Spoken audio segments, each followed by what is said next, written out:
Hello, everyone. It's so nice to see you, talk to you. I just wanted to come on here because I had yet another really enlightening session with a client that I felt like other people could really use and resonate with. So we did some inner child work, as I feel like everybody could actually use, because we all have things that happened, no matter how amazing your parents were, we all had things in our childhood that we experienced that were not ideal. Either we didn't get something that we needed, or we got too much of something that we actually didn't need, or maybe something happened too slow or too fast or not at all. Through those memories and stop suppressing them or depressing them or pushing them away. A lot of those times I have experienced myself, and I've also experienced with my clients, that once we start to work through the memories that were not so nice, that we've been pushing away for years, the nice memories actually start to come up. Be like, wow, I forgot that I actually had these great experiences with this person. Or I forgot that during that time of my life that I thought that was so horrible, when I was bullied or manipulated or all different kinds of things, there were actually some really sweet moments in that. I forgot that I had this person that was actually amazing to me, a teacher or a friend of a friend or a random person in the library or a grocery store. And letting ourselves go back to that time or really fully experience that memory and saying, okay, this is what happened. This is how I was feeling. These are the things that came up for me. And acknowledging them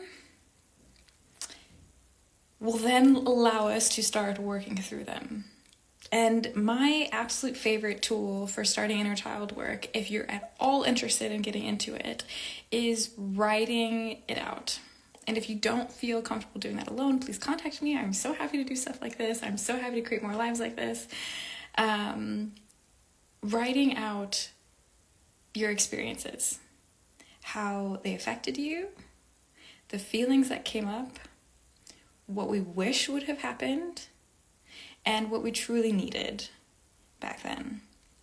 For example, myself, and I'll use my client as an example, they were going through a time as a child where they were in a group of other children, and children were pointing at them, laughing at them, criticizing them, and they shut down, they broke down, and it caused a lot of social anxiety in their present life.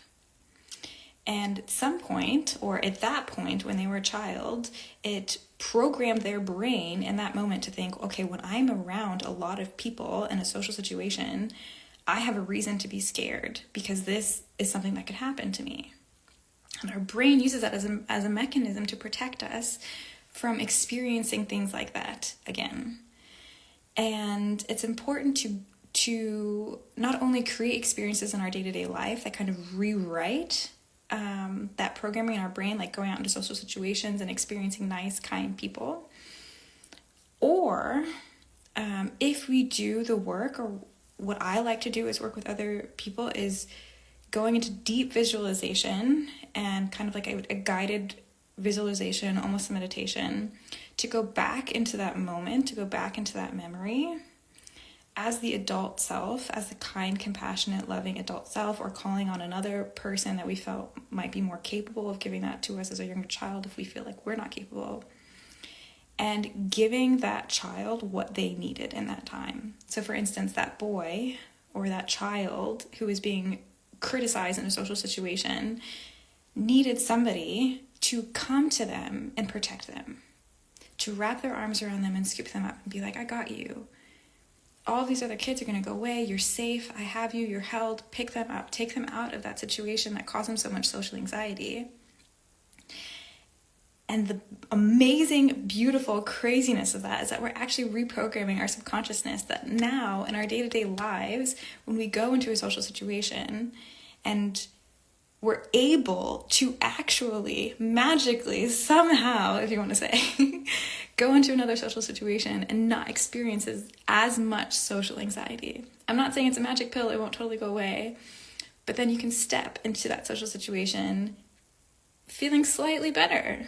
And that will allow you to then practice having more social experiences with people that don't create so much severe anxiety and like a bodily reaction of like sweating, adrenaline, nervousness, shaking, stuttering, because that is the kind of subconscious programming that severely affects our day-to-day lives and keeps us from building the experiences, the community, the life that we actually want to build.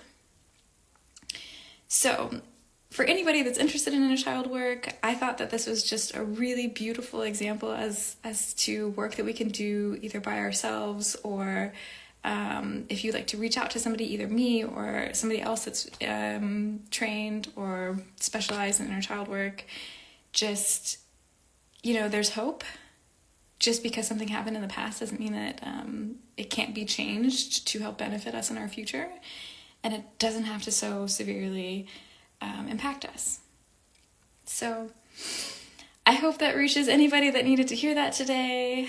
I just wanted to send you guys so much hope and love, and I wish you guys such a beautiful day. Thank you so much. Bye.